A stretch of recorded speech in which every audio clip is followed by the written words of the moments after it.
Les étudiants en journalisme de proximité de Vichy étaient à Bruxelles, la capitale des frites et bien sûr de l'Union européenne, où ils ont eu à visiter les différentes institutions. Accompagnés de la responsable de la formation et de certains intervenants, les étudiants ont visité les studios radio et télé du service audiovisuel de la Commission européenne.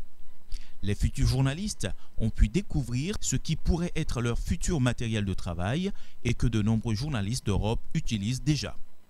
Caméras, studios d'enregistrement et de montage, équipements radio, tout est gracieusement mis à leur disposition. Tony Gardner, l'un des responsables de ce service, nous parle de sa création. Le service audiovisuel a été créé il y a plus de 30 ans pour aider la presse à parler de l'Europe.